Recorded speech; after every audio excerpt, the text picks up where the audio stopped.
दोस्तों, उज्जवल परिवार की तरफ से दोबारा से हाजिर में क्लास लेकर के। चलिए, आज का पहला ही क्वेश्चन है आप लोगों के बीच में।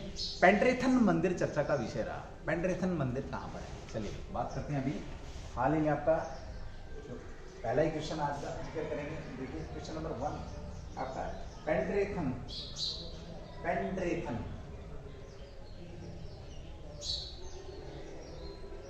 पेंड्रेथन मंदिर चर्चा में रहा है। यह कहाँ है, यह कहाँ है? देखिए सीधी सी बात करेंगे। पेंड्रेथन जो मंदिर है, मंदिर चर्चा में रहा आपका, तो यह मंदिर कहाँ पर है?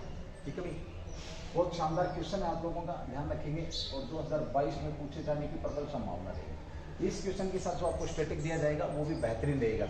उज्जवल परिवार आप लोगों के बीच में इस प्रकार के डेली की डेली एप्लीकेशन आ रहे हैं। पेंड्रेथन मंदिर की यहाँ पर हमने बात करी तो सबसे पहले ले लेते हैं मंदिर, इस क्वेश्चन का आंसर। तो कहाँ पर आपका ये भाई JNK, कहाँ पर है? जम्मू और कश्मीर में आपका ये मंदिर है।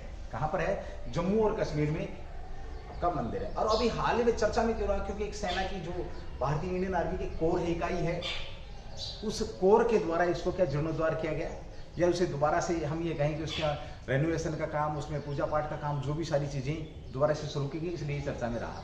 तो सबसे पहले हम एक बार इसी पर बात कर लेते हैं। JNK का, JNK के अंदर भी आपका और इसे हाल ही में अगर हम इसकी बात करते हैं तो कहाँ पर अभी आपका पेंड्रेथन मंदिर JNK में, तो बादामी बाग श्रीनगर जम्मू कश्मीर। कहाँ पर आपका ये श्रीनगर जम्मू कश्मीर, बादामी जो बात की बात करें तो श्रीनगर जम्मू कश्मीर के अंदर आपका पेंड्रेथन मंदिर है। ये भी आप लोगों को मालूम होना चाहिए। चलिए, कौन सी शताब्दी का विरासत स्थल है? अगर इस मंदिर की हम बात करते हैं तो कौन सी? 8वीं शताब्दी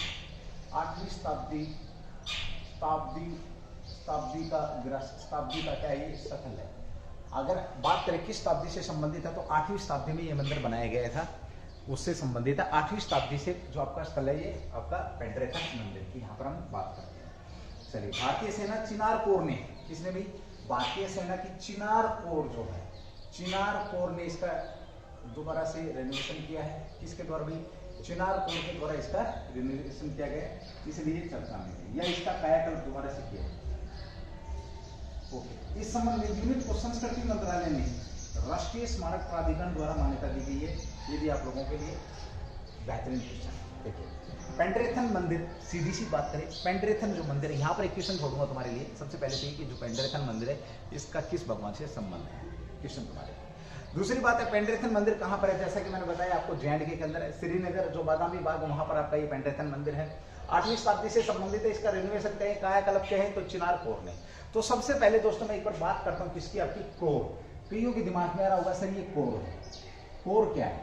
तो यहां पर मैं बात करूं इसकी कोर की, अगर इसको हम ये कोर है, ठीक है। कोर सेना की एक इकाई है। सेना की क्या है? इकाई है। भारतीय सेना की इकाई के तौर पर कोर को जाना जाता है। अगर मैं बात करूं, देखिए सबसे छोटी इकाई की अगर मैं बात करता हूं, सबसे छोटी से बड़ी इकाई, मैं यहाँ पर एक बेहतरीन क्वेश्चन आप लोगों को बता देता हूँ। देखिए सबसे, तो उसको ट्रुप भी कह सकते हैं, भी ट्रुप कह सकते हैं, या आप उसको क्या कह सकते हैं? ट्रुप कह सकते हैं अपना, या जो हम कहें सबसे छोटी जो इकाई आपकी ट्रुप है, क्या है? ट्रुप्स, यानी कि 8 से 10 लोगों का जो समूह है, स्टार्टिंग में अगर हम बात करें तो वो आपका ट्रुप है। ट्रुप से मिलकर के आपकी क्या बनती है भाई? कंपनी बनती है। कंपनी बनती है। कई सारे ट्रुप मिलकर के, यानी कि 4 से 5 ट्रुप मिलकर के कंपनी बनाते हैं। कंपनी कह सकते हो आप, या इसको स्क्वाड्रन कहीं ऊपर क्या कहा जाता है? स्क्वाड्रन के तौर पर भी इसको जाना जाता है, ठीक है। ट्रुप्स हो गए। ट्रुप्स आपके साथ में हम इसको क्या कह सकते हैं? कंपनी कह सकते हैं या स्क्वाड्रन कह सकते हैं। उसके बाद 2-4 कंपनियां मिलकर के या 5 कंपनियां मिलकर के आपकी क्या बनाती हैं? रेजिमेंट बनाती हैं, जिसको क्या बोलते हैं? रेजिमेंट की यहाँ पर हम बात करते हैं। शॉर्टकट में इसको REGP लिखा जाता है, रेजिमेंट कह सकते हैं। साथ ही इसी को आप लोग क्या किस नाम से जानते हैं? पलटन के नाम से भी इसको जानते हैं। इन्फेंट्री में इसे पलटन कहा जाता है, रेजिमेंट या पलटन में। ये भी आपकी एक ही चाहिए, ठीक है। यानी कि ट्रुप्स कह सकते हैं आप। छोटा सा एक ट्रुप्स होता है, वो ट्रुप्स मिलकर के क्या बनाते हैं? आपकी कंपनी बनाते हैं, ठीक है। कंपनी के बाद आपका क्या बनता है? रेजिमेंट बनता है। रेजिमेंट के बाद जो आपकी बड़ी इकाई आती है वो क्या आती है? आपकी बड़ी ब्रिगेड आती है। ब्रिगेड जो है, ब्रिगेड आता आपका क्या, रेजिमेंट के बाद जो इकाई की हम बात करते हैं तो क्या आता आपका, ब्रिगेड आता है, जिसको BDE के नाम से जाना जाता है, ब्रिगेड आता है। ठीक है, ब्रिगेड, बहुत सारे ब्रिगेड मिलकर के आपका क्या बना सकते हैं, ड्यू बना सकते हैं। डायरेक्ट कहें तो आपका ड्यू के अंदर या ड्यू भी हो सकता है। इससे बड़ी ब्रिगेड से बड़ी जस्ट इकाई की अगर हम बात करें तो आपका क्या आता है, ड्यू आता है। ड्यू के बाद अगर हम इकाई की बात करते हैं आपकी, तो फिर आपकी कौन सी इकाई आती है, जिसका मैंने अभी जिक्र किया, कोर, जो आपकी कोर क्या आती है, आपकी ड्यू कोर आती है। ठीक है भाई, और कोर के बाद जो सबसे बड़ी इकाई आती है आपकी, क्या आती है, कमांड आती है। क्या आती है आपकी, कमांड आती है, कमांड, यहाँ पर कमांड। ठीक है, क्या कह सकते हैं इसको, जो सबसे बड़ी इकाई क्या आ जाती है आपकी, कमांड। और कई कमांड मिलकर के, कई कमांड मिलकर के, जैसा कि आप लोगों को पता है भारतीय सेना में 7 कमांड मिलकर के आपकी क्या बनाती है, भारतीय सेना का निर्माण करती है। 7 कमांड मिलकर के, कमांड मिलकर के कितनी, 7 कमांड्स जो होती है मिलकर के भारतीय सेना का क्या करती है, निर्माण करती है। ठीक है, यहां पर हमने बात करी कोर्स, तो अब आप लोग समझ गए होंगे किस प्रकार से भारतीय सेना का स्ट्रक्चर है। तो ये जो हिस्सा है आपका कोर्प्स में मिलकर के आपका चिनार जो मंदिर है, चिनार जो कोर्प्स है उसने पेंड्रेथन मंदिर का JNK के अंदर क्या किया भाई, आपका JNK के अंदर पेंड्रेथन मंदिर का क्या किया है, जीर्णोद्धार किया है, या हम कहीं उसका दोबारा से जो उसका कह सकते हैं रेनोवेशन कह सकते हैं आप, ये यहाँ पर किया है, किसके द्वारा, कोर्प्स के द्वारा ऐसा किया गया है। ठीक है, चलिए यहाँ पर हम हरियाणा से बात करें तो हरियाणा की अगर हम बात करें तो हरियाणा के अंदर अगर हम बात करें तो हिसार के अंदर आपका कौन सा ड्यू है, 33 आर्मर्ड ड्यू हिसार के अंदर आपका फिलहाल पोस्टेड है। कौन सा ड्यू है, 33 आर्मर्ड जो ड्यू है, 33 आर्मर्ड ड्यू है आपका कहाँ पर भाई, हिसार के अंदर। कहाँ पर है, हिसार के अंदर है, ये भी आप लोग जानते हैं इस चीज को। ठीक है, आर्मर्ड ड्यू है हिसार के अंदर, ये भी आप लोगों को पता है। ठीक है, ओके। अब हम बात करते हैं किसकी, देखिए हरियाणा जीके में पूछा जा सकता है कि जो हिसार के अंदर कौन सा ड्यू है या कौन सी कोर है, कैसे या क्या है, कमांड है, क्या है हिसार के अंदर। तो हरियाणा जीके का आपका एक बेहतरीन क्वेश्चन यहाँ पर बनता है, ये सारे के सारे आपके नेशनल लेवल के भी क्वेश्चन बनते हैं। ठीक है, चलो अब हम बात करते हैं यहाँ पर श्रीनगर। श्रीनगर को थोड़ा सा ले लेते हैं। देखिए श्रीनगर की बात करें उससे पहले मैं एक बार आपको JNK की बात कर लेता हूँ। JNK की अगर हम बात करें तो स्थापना 1954 के अंदर इसकी क्या, JNK की स्थापना की गई थी। बहुत शानदार क्वेश्चन है। JNK जब कभी राज्य था तो राज्य था तो श्रीनगर क्या थी उसकी, श्रीनगर क्या थी, उसकी राजधानी थी श्रीनगर। ग्रीष्मकालीन राजधानी कौन सी थी, ग्रीष्मकालीन राजधानी आपकी कौन सी थी, तो श्रीनगर थी। श्रीनगर ग्रीष्मकालीन राजधानी थी। और शीतकालीन राजधानी की अगर हम बात करते हैं, शीतकालीन राजधानी की अगर मैं बात करूं तो दोस्तों ध्यान रखेंगे, शीतकालीन राजधानी आपकी क्या थी, यहाँ पर जम्मू में, जम्मू क्या थी आपकी शीतकालीन राजधानी थी, जम्मू। ठीक है, ओके।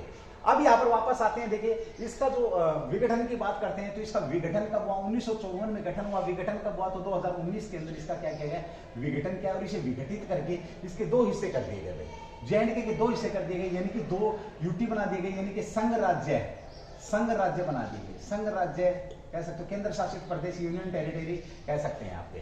ठीक है, यानी कि संघ शासित प्रदेश बना दिया गया। संघ शासित प्रदेश कह सकते हो आप इसको, केंद्र शासित प्रदेश कह सकते हो, यूनियन टेरिटरी कह सकते हो। 2 बना दिए, एक बना दिया आपका JNK जम्मू और कश्मीर, और दूसरा आपका बना दिया इसका भाई क्या बना दिया, लद्दाख। क्या बना दिया, लद्दाख। ठीक है, ये कब किया गया, 2019 के अंदर, 2019 के अंदर। अब यहाँ पर बहुत शानदार से क्वेश्चन आते हैं कि जब भारत का संविधान लागू हुआ, तो भारत का संविधान कब लागू हुआ था, आपको मालूम है 26 नवंबर 1949 को भारत का संविधान अंगीकृत किया गया था।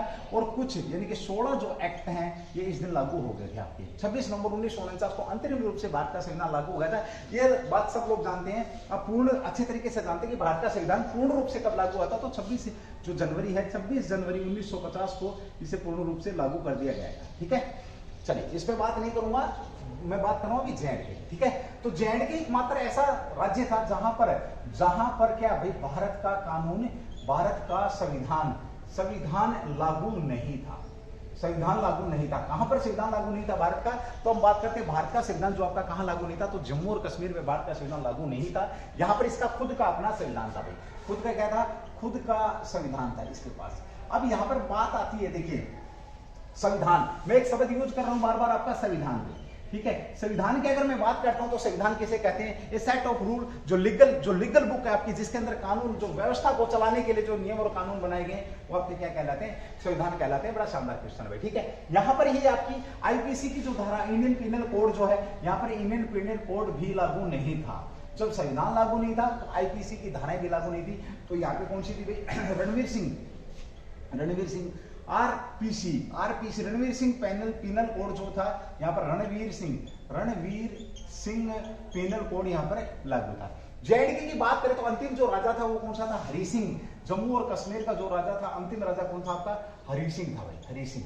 ध्यान रखेंगे। देखिए बहुत शानदार से क्वेश्चन है, क्वेश्चन रिपीटेशन में आपके कुछ नए कुछ पुराने, ठीक है। और स्टैटिक के साथ उज्जवल परिवार आपके बीच में बेहतरीन सेवा कर रहा है, वो बहुत बेहतरीन तरीके से आप लोगों के बीच में कंटेंट दिया जा रहा है। हरि सिंह ने भारत के साथ समझौता करके जब कबीलाई जो सैनिक थे उन्होंने पाकिस्तान के साथ मिलकर के 1947 और 48 में 1947 में क्या हुआ था? आक्रमण हुआ था जब जेएंडके के ऊपर, तभी इसने समझौता किया था। राजी खुशी इसने समझौता नहीं किया था, ये एक्चुअली भारत के साथ मिलना ही नहीं चाहता था, लेकिन मजबूरी होगी इसकी और इसे मजबूरी में मिलना पड़ा। ठीक है भाई, जेएंडके की बात होगी। अब आते हैं हम श्रीनगर की बात करें। श्रीनगर आपका कौन से नदी के किनारे बसा हुआ था? तो दोस्तों झेलम नदी के किनारे आपका श्रीनगर बसा हुआ। झेलम नदी की बात करते हैं। यहाँ नदियों की अगर हम बात कर लेते हैं तो जम्मू कश्मीर में आपको कौन सी आपकी चिनाब नदी भी भाई यहीं पर है। सिंधु नदी भी आपकी कहां पर है? यहीं पर। सिंधु नदी कहां से प्रवेश करती है भारत के अंदर? कहां से निकलती है? कैलाश और दमचोक दोनों, कैलाश और दमचोक दोनों चीजों को याद रखेंगे। कहां से निकलती है सिंधु नदी? कहां से? तो आपके तिब्बती क्षेत्र से निकलती है। कहे तो मानसरोवर जो आपका झील है वहां से निकल करके आपके जम्मू कश्मीर में प्रवेश करते हो। जम्मू कश्मीर से ये बाहर चली जाती है और कहां पर चली जाती है? आपकी जो आपका अरब सागर है वहां पंचनद के साथ बना करके वहां पर विलय हो जाती है आपकी। चलिए, आपका झेलम हो गया, उसके बाद चिनाब हो गया, सिंधु हो गया। साथ ही यहाँ पर रावी की बात करते हैं। रावी नदी भी आपकी कह सकते हो यहीं पर है। रावी नदी भी यहाँ पर है आपकी। और भी 2-3 नदियां यहाँ पर हैं। हम कह सकते हैं कि विश्व का सबसे गहरा गार्ड, विश्व का सबसे गहरा गार्ड भी यहीं पर है भाई आपका। कहां पर? जेएंडके के अंदर, जम्मू कश्मीर में विश्व का सबसे गहरा गार्ड बनाया जाता है। झेलम नदी के किनारे बसा श्रीनगर शहर किसके द्वारा बसाया गया था? तो ध्यान रखेंगे, अशोक ने इसको, अशोक जो कभी चंड अशोक होता था, महान अशोक बनने के बाद इसको बसाया था। और इसके साथ इन्होंने एक नगर की ओर की स्थापना करी थी। कहां पर करी थी भाई? नेपाल के अंदर नगर की स्थापना करी थी। ठीक है, अभी हाल ही में चर्चा में था आपका भाई नेपाल की अगर बात आती है तो नेपाल ने अभी चर्चा में क्या किया? BBIN जो आपका BBIN समझौता हुआ था। BBIN समझौते में कौन कौन से देश शामिल थे? तो आपका नेपाल भी शामिल था, बांग्लादेश, भूटान, इंडिया और नेपाल, 4 देशों ने मिलकर के ट्रैवलिंग के लेकर के, या हम कहें जो गुड सर्विस है उसको लेकर के एक इन्होंने समझौता किया था। जो अभी हाल में एक्चुअली समझौता 2015 में हो चुका था, लेकिन उसका अभी हाल ही में नई दिल्ली के अंदर बैठक हुई थी और दोबारा उसके ऊपर क्या लगाई गई थी? मोहर लगाई गई थी। बड़ा शानदार क्वेश्चन आपका ये भी रहने वाला है। अभी आपके यूटी बन चुके दोनों। लद्दाख के अंदर 2 डिस्ट्रिक्ट है आपके। लद्दाख के अंदर मैं बात करूं तो कौन कौन से डिस्ट्रिक्ट आपके लद्दाख के अंदर? लेह और कारगिल। लेह इसकी राजधानी कह सकते हो, कारगिल यहां पर 2 डिस्ट्रिक्ट बनाए गए हैं। जम्मू कश्मीर की बात करते हैं तो जम्मू कश्मीर में अभी हाल ही में आपका कौन बैठा हुआ? परिसीमन भाई। परिसीमन जो है, परिसीमन आयोग कहां पर बैठा रखा है? कह सकते हैं 2020 से, जुलाई 2020 से आपका परिसीमन आयोग कहां पर? जेएंडके के अंदर है। ध्यान रखेंगे, यानी कि सीटों का निर्धारण करा विधानसभा की और राज्य लोकसभा की सीटों का निर्धारण कौन करता है? आपका सीटों का निर्धारण कौन करता है? आपका परिसीमन आयोग करता है। और परिसीमन आयोग को यहाँ पर 2 बार काम करने के लिए क्या 2 बार विस्तारित कर दिया गया है। इसका जो कार्य विस्तार है 2 बार बढ़ा दिया गया है। अभी ये 6 मई 2022 तक आपका परिसीमन आयोग कहां पर बैठा हुआ? आपका जम्मू और कश्मीर के अंदर। सबसे महंगी चाय की अगर मैं बात करूं तो सॉरी केसर की अगर बात करें, केसर को जीआई टैग दिया गया है। साथ ही यहां पर एक और आता है बैंगनी क्रांति। लेवेंडर की खेती की अगर हम बात करते हैं तो ध्यान रखना दोस्तों, लेवेंडर जो फूल है, खुशबूदार जो खेती है, बैंगनी खेती का संबंध भी कहां से? जेएंडके से रहा। ये भी आपका बहुत शानदार क्वेश्चन बन जाएगा। यहाँ पर ध्यान रखेंगे कौन सी? लेवेंडर की खेती। यहाँ पर एक चीज और हो रही है आपकी, जो करोच जो मिट्टी है, करोच मिट्टी को क्या किया जा रहा है? हनन किया जा रहा है। करोच जो है आपका, इसका एक आपके जलोढ़ मिट्टी है, बहुत ही उपजाऊ मिट्टी है, और इस मिट्टी का क्या किया जा रहा है? हनन किया जा रहा है विकास के नाम पर। तो यहाँ पर क्या हो रहा है? करोच मिट्टी जो विखंडित हो रही है, तो इससे क्या होगा? आपकी जो गाद बनेगी, किसके अंदर बनेगी? झेलम नदी के अंदर गाद आएगी, जिससे क्या होगा? वो जो नदी के पानी ले जाने की जो क्षमता है वो कम होती चली जाएगी और बाढ़ की आशंका यहाँ पर बनी रहेगी। तो ये भी चर्चा का विषय आपका, करोच भी चर्चा का विषय रहा है। ये था आपका जेएंडके। हमने पेंड्रेथन की बात करी। बताने को बहुत कुछ है दोस्तों, बहुत क्वेश्चन कराने, इसलिए अभी यहाँ पर जितना आपको बताया गया ये आपके लिए बेहतरीन जानकारी है, बहुत सुंदर सी जानकारी है। ध्यान रखेंगे भाई इसका, ठीक है। चलिए अगले क्वेश्चन की बात करते हैं। अभी आप लोगों के बीच में एक बार इसको रफ करूँ, उसके बाद हम आगे बढ़ेंगे। जिसे स्क्रीनशॉट लेना स्क्रीनशॉट ले लियो भाई, फिर मत बोलियो कि समय नहीं दिया था, है ना। जेएंडके को लेकर के बहुत सारी चीजें ऐसी हैं। अभी हाल ही में धारा 370 भी समाप्त की गई आपकी। आपको पता है धारा 370 एक्ट 35 अल्फा का भी संबंध अगर हम पूछे तो यहीं से राज्यपाल उपराज्यपाल कौन है आपको ये भी मालूम होना चाहिए, ठीक है। और यहाँ पर जो सीटें हैं राज्यसभा की कितनी थी, पहले विधानसभा की सीटें कितनी थी, बहुत सारे क्वेश्चन आप लोगों के यहाँ पर पुट किए जा सकते हैं, जो कि 2022 में आपके बनने की प्रबल संभावना बनी रही। आप क्लास को शेयर करें दोस्तों, बहुत ज्यादा अगर क्लास को आप प्रेम दिखाएंगे तो हम आपको और भी ज्यादा बेहतरीन तरीके से यहाँ पर आप लोगों के बीच में क्लास लेकर के आ रहे हैं। तो और भी ज़्यादा जोश के साथ कंटेंट्स लेके आएंगे, ऐसा कंटेंट लेके आएंगे जो आपके एग्जाम में आपको मिलने की प्रबल संभावना रहेगी। ठीक है,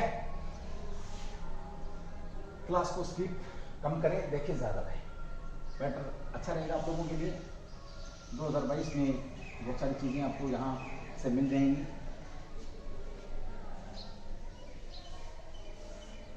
चलिए अगले क्वेश्चन की बात करते हैं जो कि चर्चा का विषय रहा आपका भी।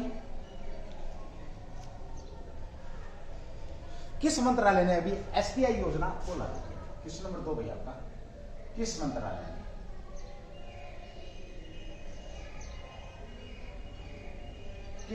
ने आपकी strength of paramedicals industries SPI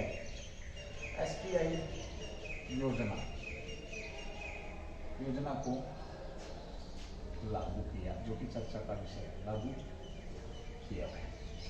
बहुत शानदार क्वेश्चन है आपका। तो किस मंत्रालय ने, पहले हम इस क्वेश्चन की बात कर ले, किस मंत्रालय ने, तो आपके कौन रही? रसायन और उर्वरक मंत्रालय। कौन सा मंत्रालय आपका? रसायन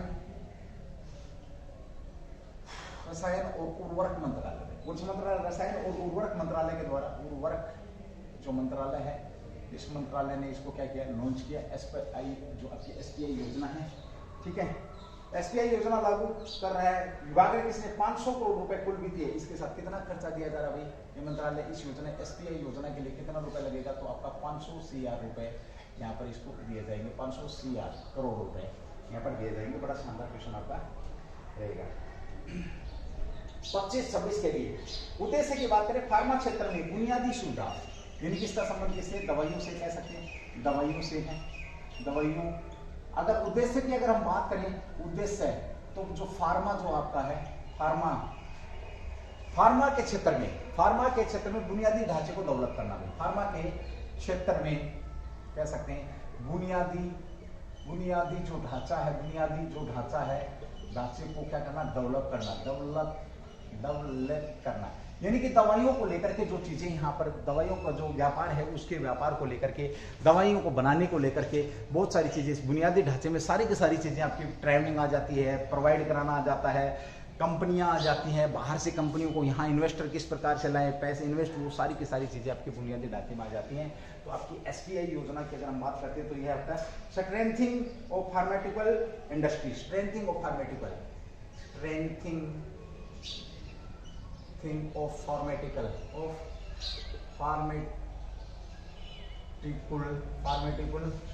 फार्मास्यूटिकल जो आपका इंडस्ट्रीज है उसकी बात कर रहा है। Industries strengthening of pharmaceutical industries की यहाँ पर ये बात कर रहा है। कौन सा मंत्रालय? यहाँ पर क्वेश्चन आप लोगों के रसायन और उर्वरक मंत्रालय किसके पास है? पहले क्वेश्चन में मैंने क्वेश्चन छोड़ा था आपके बीच में कि पेंड्रेथन जो मंदिर है वो किस भगवान से संबंधित है। दूसरे में मैं छोड़ रहा हूँ आपके लिए सेंट्रेथन जो आपका रसायन और उर्वरक जो मंत्रालय ये किसके पास है। चलिए अगले क्वेश्चन की बात करते हैं, क्वेश्चन नंबर 3 जो आपका यहाँ पर बन रहा है, किसकी बात करें? क्वेश्चन नंबर 3 की यहाँ पर हम बात करें। चलिए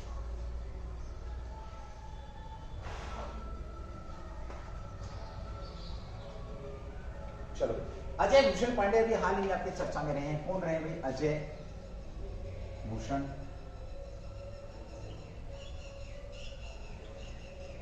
पांडे चर्चा में, अजय भूषण पांडे चर्चा में है। तो क्यों? इस क्वेश्चन से पहले मैं बीच में यहाँ पर आपके 2-4 क्वेश्चन और बता देता हूँ जो फार्मेटी की अगर हम बात करते हैं तो अभी हाल ही में आपका जन औषधि सप्ताह मनाया गया था। कौन सा सप्ताह मनाया गया था? जन औषधि सप्ताह।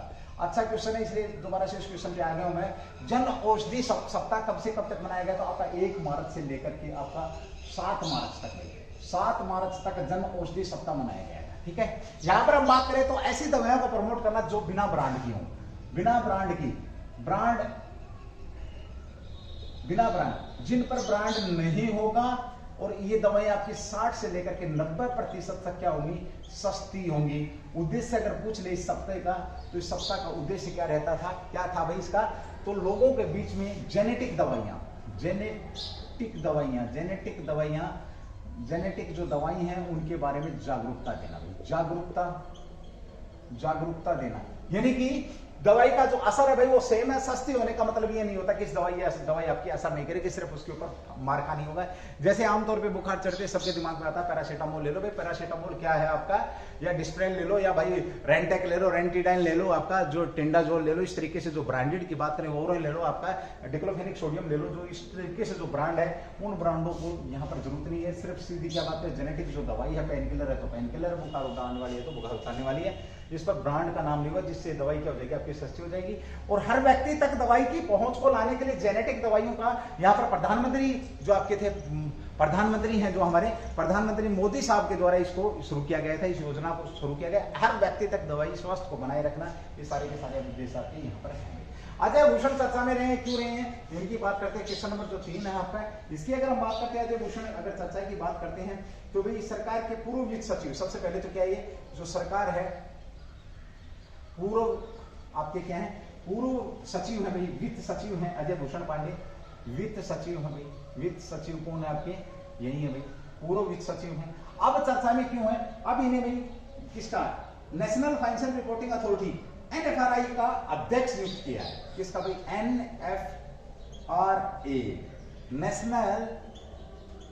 नेशनल जो आपका फाइनेंशियल रिपोर्टिंग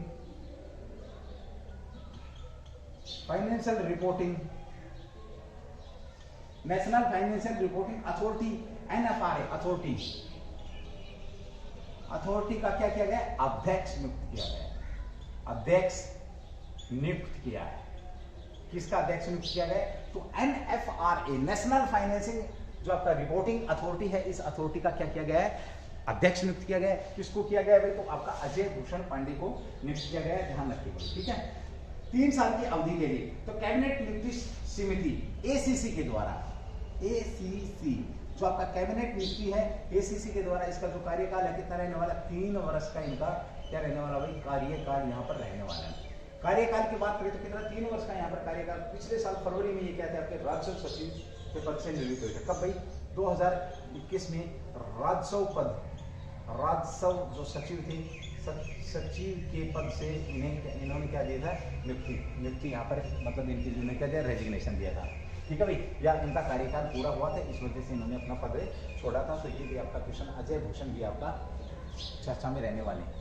अजय भूषण चर्चा में है आपके, साथ में मिताली राज चर्चा में है आपके, और भी बहुत सारी चीजें हैं यहाँ पर। सौरभ जो आपके सौरभ है जो शूटर है वो भी चर्चा में रहे हैं भाई, क्योंकि उन्होंने ISSF में पहली बार क्या होता शूटिंग जीता था। ISSF की अगर हम बात करें, कल मैंने क्वेश्चन कल की क्लास में किया था, ISSF जो आपका भारत की रैंकिंग पहले नंबर पर है, उसकी भी बात हुई थी। तो बहुत शानदार आपके क्वेश्चन यहाँ पर रहने वाले हैं। अगला बात करें क्वेश्चन नंबर 4 की, क्वेश्चन नंबर 4 भी बहुत शानदार रहने वाला भाई, ध्यान रखेंगे, आपका मोस्ट इंपोर्टेंट क्वेश्चन बन जाएगा।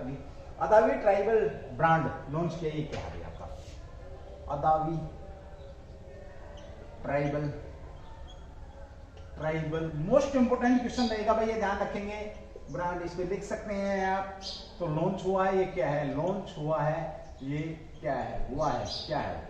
सीधी सी बात करें, Adavi tribal brand, Adavi tribal brand की अगर हम बात करते हैं तो ध्यान रखेंगे। तो सबसे पहले तो बात करूं ये आपका क्या, किससे संबंध इसका, तो इसका जो आदिवासी जाति हैं, आदिवासी लोगों ने क्या किया, शहद यहाँ पर दिया भाई, शहद लॉन्च किया, कह सकते हैं शहद दिया, या आदिवासी जाति के लोगों के, आदिवासी जाति के जो लोग शहद बनाते उस शहद से इसका क्या संबंध है, यानी कि मीठा क्या, शहद से इसका संबंध रहा। तो अदावी ब्रांड की हम यहाँ पर बात करते हैं, ध्यान रखिए। देखिए नीलमपुर से वन उत्पाद का एक नया ब्रांड लॉन्च किया, कहां से भी आपका, नीलांबूर। और ये जो नीलांबूर है आपका, ये कहां पर है भाई मेरे मित्रों, प्यारे बहन और भाइयों, ये आपका केरल के अंदर है। नीलांबूर कहां पर, आपका केरल के अंदर है, ध्यान रखें। आदिवासियों द्वारा लघु वनों जंगली शहद का विपणन इस ब्रांड के तहत, यानी कि जो जंगली शहद है उसके ऊपर अदावी ट्राइबल ब्रांड का दर्जा दे दिया। जंगली शहद आपका, ये मीठा शहद है, पेवर शुद्ध शहद है भाई आपका, जंगली शहद। यहाँ तो अगर हम बात करें तो मिलावट की हर चीज मिलती है, लेकिन जंगल में हमारे जो नेचर के द्वारा कुछ ऐसे जीवों का भगवान ने बनाया है जो हमारे लिए अमृत का काम करते हैं, और आज हम उनकी प्रजातियों को भी खत्म करने पर तो लेंगे। तो ध्यान रखेंगे, मधुमक्खियों के द्वारा बनाया गया बहुत ही शानदार और ओरिजिनल चीज आपकी यही है, ठीक है। यहाँ पर हम इस शहद की हम यहाँ पर बात कर रहे हैं। इसको ब्रांड को किस ने किया है देखेंगे, national bank for agriculture and rural development, क्या रहेगा आपका भाई, नाबार्ड, NABARD, नाबार्ड की बात करें तो नाबार्ड के साथ किसने, नेशनल बैंक फॉर एग्रीकल्चर, क्या हो जाएगा आपका ये, national bank for agriculture and rural development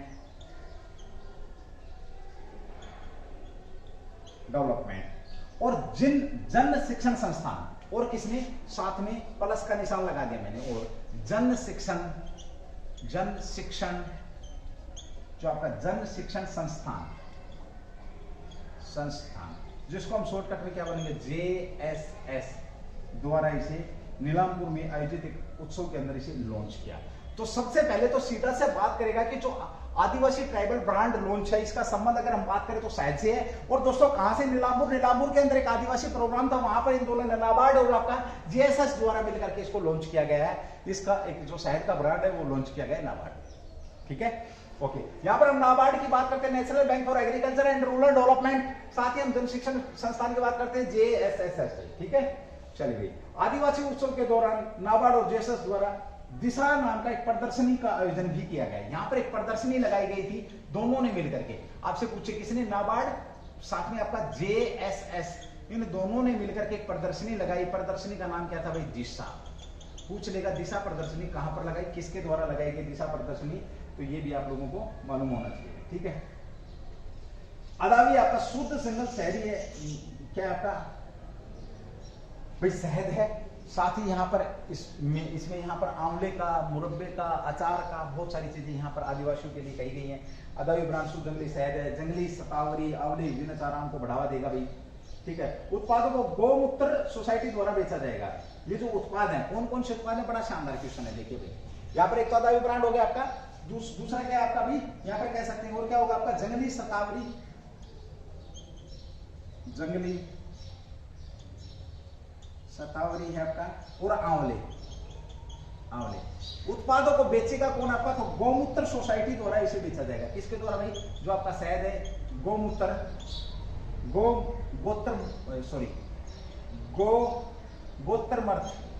गोत्रमर्थ society, माफी चाहूंगा भाई गौमूत्र बोल गया, लेकिन अच्छा वर्ड है भाई गोमूत्र भी। ठीक है, गौमूत्र भी अच्छा वर्ड है। गोत्रमर्थ जो सोसाइटी है, सोसाइटी के द्वारा बेचा जाएगा। एक मैं कहीं एक प्रैक्टिकल देख रहा था, उस प्रैक्टिकल के अंदर मैं यहाँ पर एक बात बताना है कि गौमूत्र जब शब्द आया है, यूज आया है, तो 2 मिनट लूंगा दोस्तों, ध्यान रखेंगे। गौमूत्र के अंदर कितनी ताकत है वो बता देता हूँ, आप प्रैक्टिकल कर लेना। आप बेटाडीन लेना, बेटाडीन के अंदर क्या एंटीबायोटिक होते हैं, आपके घाव को भरने में जल्दी सहायक होती है। कोई भी कितना भी बड़ा घाव हो, कितना भी बड़ा ऑपरेशन हो, आपको बेटाडीन दी जाती है। बेटाडीन की बैंडेज की जाती है, बेटाडीन के आप कहीं तो लेप भी अगर लगा सकते हैं। बेटाडीन कई प्रकार से आपको बेटाडीन मिल जाती है। बेटाडीन अगर पी लेता बंदा तो मरे बिना गैल नहीं छूटेगी। उसके अंदर इतनी जहरीले और बहुत सारी चीजें होती हैं, मैं ज्यादा उसके ऊपर बात नहीं करूँ, सिर्फ इतनी बात करूंगा। आप एक ढक्कन बेटाडीन लेना और 1 गिलास पानी के अंदर उस बेटाडीन को डाल देना भाई। ठीक है, पानी पूरा का पूरा आपका लाल हो जाएगा, पूरा का पूरा पानी लाल हो जाएगा। बेटाडीन अपना रंग दिखाता है, और साथ में फिर 1 बूंद गौमूत्र डाल देना, जैसे पहले भी नहीं था पानी, उससे भी ज्यादा स्वच्छ पानी आपका, और जो बेटाडीन है उसका असर खत्म कर देगा। इतनी ताकत रखता है आपका ये गौमूत्र भाई। ठीक है, चलिए यहाँ पर हम गोत्रमर्थ की बात करते हैं। गोत्रमर्थ की अगर हम बात करते हैं तो ये इसको बेचेंगे। ठीक है, ओके। अब बात आती है थोड़ी सी JSS की, हम यहाँ पर बात करते हैं। किसकी भाई, JSS की है यहाँ पर हम बात करेंगे। JSS की हम यहाँ पर बात करते हैं। सबसे पहले बात करें, श्रमिक विद्यापीठ के नाम से जाना जाता था। इससे पहले श्रमिक विद्यापीठ, JSS को किस नाम से जाना जाता था, तो श्रमिक आपका क्या भाई, श्रमिक विद्यापीठ के नाम से इसको जाना जाता था। किसको, JSS को श्रमिक विद्यापीठ के नाम से जाना जाता था। गैर संगठन आपका है भाई। यहाँ पर हम बात करेंगे, एक बार मैं इसको थोड़ा सा रफ कर रहा हूँ इस साइड से, ताकि मैं आपको कुछ और भी बेहतरीन जानकारी यहाँ पर दे दूंगा। ठीक है, श्रमिक विद्यापीठ के नाम से किसको जाना जाता था, तो JSS को श्रमिक विद्यापीठ के नाम से जाना जाता था। ये क्वेश्चन आप लोगों को पूछा जाएगा, पूछ लेगा। अभी हाल में जब आपका शहद लॉन्च किया गया है, तो जरूरी है भाई इसके बारे में अभी आपको जानकारी होनी चाहिए। ठीक है, चलिए यहाँ पर बात करेंगे। अब देखिए आगे हम बात करते हैं 1967 में गैर सरकारी जो NGO द्वारा देश में लागू की गई है। इसे कब भाई, 1967 में। NGO जो लोगों के कल्याण का काम करते हैं, गैर सरकारी संगठन था भैया आपका। ये गैर सरकारी जो संगठन है, गैर सरकारी संगठन के द्वारा भाई इसे लागू किया गया। जुलाई 2018 में इसे शिक्षा मंत्रालय से कौशल विकास मंत्रालय में स्थापित कर दिया गया। कब भाई 2018 में इसे आपका जो उससे पहले किस मंत्रालय में था, आपके शिक्षा मंत्रालय में था, शिक्षा मंत्रालय में था, और बाद में इसे शिक्षा मंत्रालय से ट्रांसफर करके कहां कर दिया गया है, तो कौशल विकास और उद्यमिता मंत्रालय में, कौशल विकास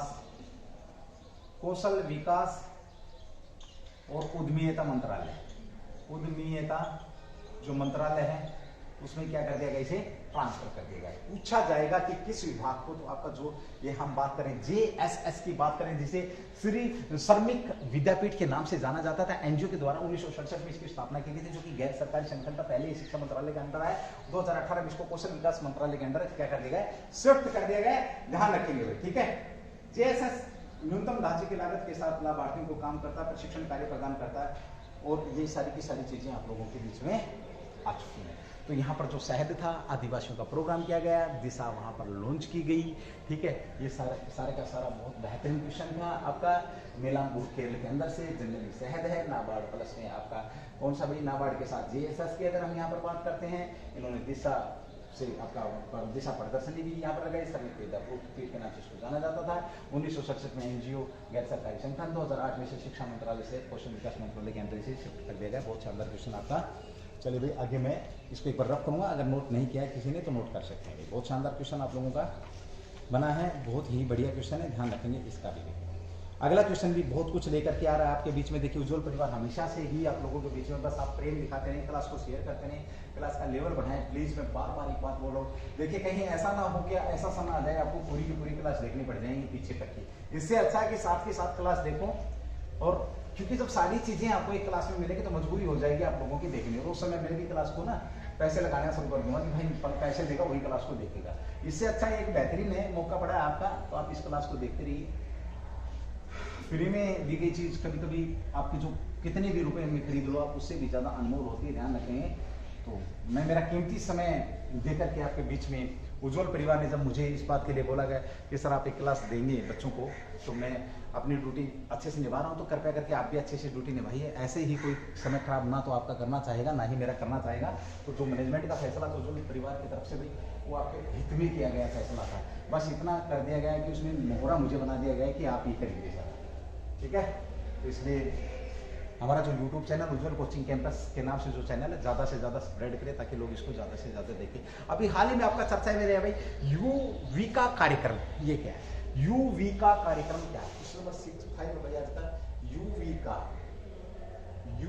का कार्यक्रम चर्चा में है।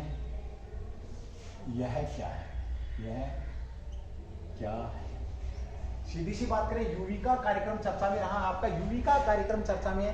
तो ये क्या है, यूवी का कार्यक्रम की बात करें तो देखिए इसको बहुत जो युवा लोग हैं उनको वैज्ञानिकों से जोड़ना कह सकते हो आप इसको। यूवी का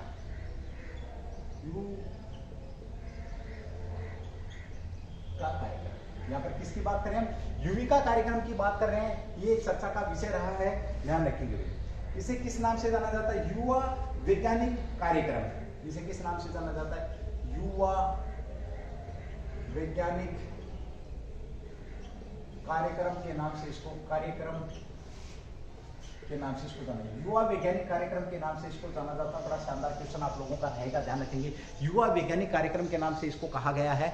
इसके अंदर क्या है कि 8वीं क्लास के बाद के बच्चे वैज्ञानिकों से क्या कहेंगे, परामर्श करेंगे, वैज्ञानिकों से जिक्र करेंगे। यानी कि इसके मूल उद्देश्य की अगर मैं बात करूं तो जो आपका अंतरिक्ष है, अंतरिक्ष से संबंधित जानकारी देना, बच्चों के अंदर अंतरिक्ष को लेकर के जिज्ञासा उत्पन्न करना, इस कार्यक्रम का क्या रहेगा, उद्देश्य रहेगा। तो जैसा कि आप लोग नाम से ही जाहिर है, ठीक है। इसमें है क्या, देखिए इसरो द्वारा सबसे पहले अगर बात करें कार्यक्रम है किसका, तो इसरो द्वारा इसको लॉन्च किया गया है। इसरो, अब बात आती है इसरो क्या है, इसरो क्या है कि भारत की आपकी अंतरिक्ष एजेंसी कह सकते हैं आपको। भारत की जो अंतरिक्ष एजेंसी है, भारत की अंतरिक्ष एजेंसी है, कह सकते हैं। जय हो इसरो, जय हो DRDO। देश की आन बान शान के नाम से इन 2-3 जो आपकी जो संस्थाएं इनको जाना जाता है, जो कि देश के लिए हमेशा काम करती रहती है। आपकी इसरो की अगर मैं बात करूं, इंडियन जो आपका ISRO, Indian space research organisation के नाम से जिसको जाना जाता है। इसरो की अगर हम बात करते हैं तो यह होता है। साथ में अगर DRDO, defence research development organisation, दोनों का संबंध देश के और अंतरिक्ष से कह सकते हो आप लोग। जो सैटेलाइट वगैरह छोड़ने का जो काम है किसका, इसी का है भाई आपका भारतीय इसरो। और इसरो ने यह कार्यक्रम लॉन्च किया है। एक वार्षिक अंतरिक्ष शिक्षा और प्रशिक्षण कार्यक्रम है। ये है क्या भाई, भारतीय अंतरिक्ष विभाग द्वारा, जैसे कि मेरे और भारत की एक अंतरिक्ष एजेंसी है, इसका क्या है, एक वार्षिक, एक आपका क्या है ये वार्षिक, समझना भाई, क्वेश्चन को समझना, पूछ लेगा आगे कुछ भी, वार्षिक आपका शिक्षा और प्रशिक्षण कार्यक्रम है, शिक्षा और प्रशिक्षण कार्यक्रम है, प्रशिक्षण कार्यक्रम है। मैंने बताया था आपको कि युवाओं में, बच्चों में अंतरिक्ष को लेकर के जिज्ञासा उत्पन्न करना, उनकी जिज्ञासा को शांत करना, उसके बारे में जानकारी देना इसका उद्देश्य रहने वाला है, ठीक है। साथ ही हम बात करते हैं, देखिए इस कार्यक्रम का उद्देश्य लिख लेंगे आप, उद्देश्य लिखो, उद्देश्य तो युवाओं के मन में अंतरिक्ष विज्ञान में रुचि, युवा जो है युवाओं के मन में क्या करना भाई, अंतरिक्ष विज्ञान में रुचि बढ़ाना, आपका किसमें भाई, अंतरिक्ष विज्ञान, सॉरी भाई, अंतरिक्ष जो विज्ञान है, इस विज्ञान में, अंतरिक्ष विज्ञान में रुचि बढ़ाना कह सकते हैं, विकसित करना और उसका पोषण करना, पोषण मतलब जो रुचि बढ़ी है उसको क्या करना, शांत करना, उसके बारे में बताना, पोषण करना, यानी कि जो क्वेश्चन है उनका क्या करना, रिजोल्व करना, ये नहीं कि वो बेचारे फिर उस समस्या में घूमते नहीं कि ये कहाँ है, कहाँ गया, क्या हुआ, कैसे हुआ, ठीक है, समझ गए मेरी बात भाई। चलो अगर समझ गए हैं तो उद्देश्य क्लियर हो गया आपका। लॉन्च किसने किया है, इसरो ने किया है, युवा वैज्ञानिकों का ये कार्यक्रम है। कब से इसकी घोषणा कब की गई थी, तो उस समय आपके कौन थे प्रमुख, कौन है, इसरो प्रमुख के सिवान, इसरो प्रमुख की अगर हम बात करते हैं, प्रमुख जो के सिवान द्वारा, के सीवन, कौन आपके के सीवन साहब हैं, जिनको कार्यकाल विस्तार दिया गया था। के सीवन ने कब भाई 18 जनवरी 2019 में, कब इसकी भाई 18 जनवरी 2019 में, वर्तमान में इसके अध्यक्ष कौन है, ध्यान रखेंगे, क्वेश्चन मैंने आप लोगों को बीच में पुट कर दिया। के सीवन ने 18 जनवरी 2019 में इसका क्या किया था, घोषणा करी थी भाई। घोषणा पूछे तो कब करी थी इसकी घोषणा, आपकी 18 जनवरी 2000 इसमें की गई थी, और इसे 4 महीने बाद 17 मई को लॉन्च किया था। इस कार्यक्रम को कब लॉन्चिंग की बात करें तो 17 मई 2019 में इसे लॉन्च किया था। ध्यान रखेंगे 19 का जो साल आपका भाई बहुत महत्वपूर्ण साल है, ध्यान रखेंगे इसका। तो 17 मई 2019 को इस कार्यक्रम को लॉन्च किया गया। युवा वैज्ञानिक जो कार्यक्रम है आपका, इसको लॉन्च कब किया गया है, तो 17 मई को के सीवन के द्वारा इसकी घोषणा की गई थी। ध्यान रखिए, इसका उद्देश्य मैंने आप लोगों को बता दिया, ठीक है। इसमें जो भाग लेने वाले हैं, प्रतिभागियों में कई कारकों के आधार पर चुना जाएगा। तो भाग लेने वाले जो लोग हैं, 8वीं क्लास का जो ग्रेड है, 8वीं में ग्रेड और पिछले 3 वर्षों में स्कूल, जिला, राज्य, केंद्र सरकार के द्वारा जो भी आपका प्राधिकरण आयोजित विज्ञान मेलों में भागीदारी, यानी कि 8वीं क्लास में ग्रेड है। उसके बाद राज्य आपका, डिस्ट्रिक्ट आपका और केंद्र जो विज्ञान मेले हुए हैं, विज्ञान मेलों में भागीदारी के ऊपर इसका क्या किया जाएगा, इसके अंदर वही व्यक्ति भाग लेगा। मापदंड तय किए गए 8वीं क्लास में ग्रेड और पिछले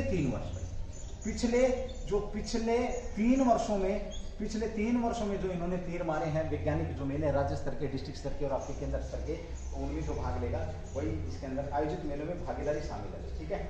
ओके, इसकी हम बात करते हैं कि अभी एक चलेगा कब, इसकी अगर हम बात करें, देखिए एक बार बहुत शानदार क्वेश्चन भी आपका। 16 मई से 28 मई तक युविका आवासीय कार्यक्रम आयोजित किया जाएगा। 16 मई, ध्यान रखिएगा भाई, 16 मई से 28 मई 2022 28 मई 2022 तक ये कार्यक्रम आपका क्या रहेगा, लॉन्च रहेगा। ध्यान रखिएगा, ठीक है भाई। बहुत ही बेहतरीन शानदार क्वेश्चन है भाई आपका, ध्यान रखेंगे, ये भी आपको काम आएंगे क्वेश्चन भी आगे 2022 में पूछे जाएंगे। तो पहले ही इतने दिन पहले आपको क्वेश्चन करा दिया, देख लो आप उज्ज्वल परिवार कितने दिन एडवांस है भाई आपका। इसका आयोजन किया जाएगा, प्रसिद्ध वैज्ञानिकों द्वारा अनुभव साझा होगा, प्रयोग होगा। इसमें क्या होगा, प्रसिद्ध जो वैज्ञानिक है उनसे मीटिंग होगी भाई, वैज्ञानिक लोग मिलेंगे, आपका क्या होगा, प्रयोग किए जाएंगे, जिज्ञासा पैदा की जाएगी, जिज्ञासा को क्या किया जाएगा, शांत किया जाएगा इसके अंदर, और विशेष चर्चाएं होंगी इसके अंदर। इसको अब अगर हम बात करते हैं तो कहाँ पर ये लॉन्च होगा, कहाँ पर ये सत्र आयोजन होंगे भैया, सीधा सा पूछे तो विशेषज्ञ की चर्चा के लिए विशेष सत्र, जो विशेषज्ञ है उनके लिए क्या होंगे, विशेष सत्र, विशेषज्ञों के विशेष सत्र चर्चा में रहेंगे भाई, चर्चा होगी, विशेषताओं की क्या होगी, चर्चा होगी। ठीक है, चलिए यहाँ पर हम बात करते हैं 16 मई से 28 मई 2022 के बीच में। अब बात आती है कि इसे कहां पर लॉन्च, ये कार्यक्रम आपका कहां कहां पर होगा। तो इसरो द्वारा स्थापित 5 जगहों पर ये कार्यक्रम होगा। 500 की 500 नोट कर लेंगे। मोस्ट इंपोर्टेंट क्वेश्चन आपका भाई पहला ही है, U R Rao satellite centre. U R Rao आपका सैटेलाइट सेंटर है। सैटेलाइट सीधा सा पूछ रहे सेंटर कहां पर है, क्वेश्चन बन जाएगा बहुत सुंदर भाई। URSC, इसको क्या बोलेंगे, URSC सेंटर कहां पर है। तो पहला आपका कहां पर रहेगा भाई, ये बेंगलुरु के अंदर। तो बेंगलुरु, बेंगलुरु कहां की राजधानी है, कर्नाटक की। ठीक है, बेंगलुरु के अंदर नंबर 1। ठीक है, नंबर 2 की अगर हम बात करते हैं तो विक्रम साराभाई अंतरिक्ष केंद्र है। कौन सा भाई आपका, विक्रम साराभाई। विक्रम जो साहब थे, ये विक्रम साहब हमारे क्या थे, वैज्ञानिक थे। इन्हीं के नाम पर इस केंद्र का नाम रखते हैं विक्रम साराभाई, जो आपका अंतरिक्ष केंद्र है भाई, अंतरिक्ष केंद्र। ये कहां पर है आपका, विक्रम साराभाई अंतरिक्ष केंद्र की अगर हम बात करते हैं तो तिरुवनंतपुरम में थे। कहां पर है, VSSC आपका तिरुवनंतपुरम। ठीक है, कहां पर है, तिरुवनंतपुरम में है। तो दूसरा कहां पर होगा आपका, विक्रम साराभाई सेंटर, जो कि आपका कहां पर है, तिरुवनंतपुरम के अंदर है। इसमें भी आपका ये कार्यक्रम लॉन्च होगा।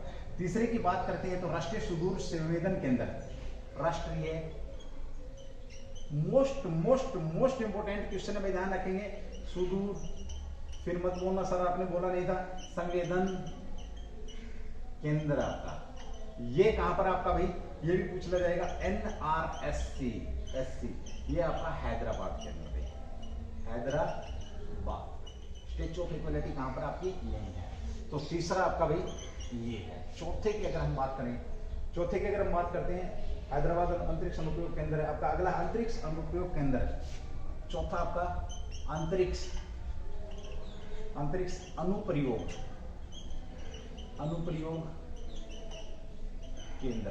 अंतरिक्ष अनुप्रयोग केंद्र कहां पर, SAC, क्या जाएगा आपका, SAC, इसमें रहेगा भाई आपका SAC कहां पर आपका, अहमदाबाद।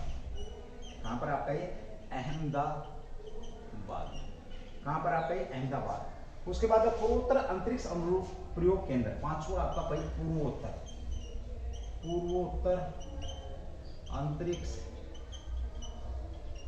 अंतरिक्ष अनुप्रयोग केंद्र,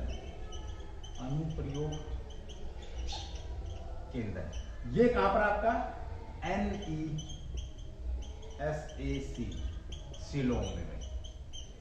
शिलोंग में है आपका। कहां पर ये आपका, शिलोंग के अंदर। 1 2 3 4 5 जगह पर ये आपका आयोजन किया जा रहा है। शिलोंग आपकी 100वीं स्मार्ट सिटी, देश की 100वीं स्मार्ट शहर कौन सा है, तो यही है आपका 100वां स्मार्ट शहर।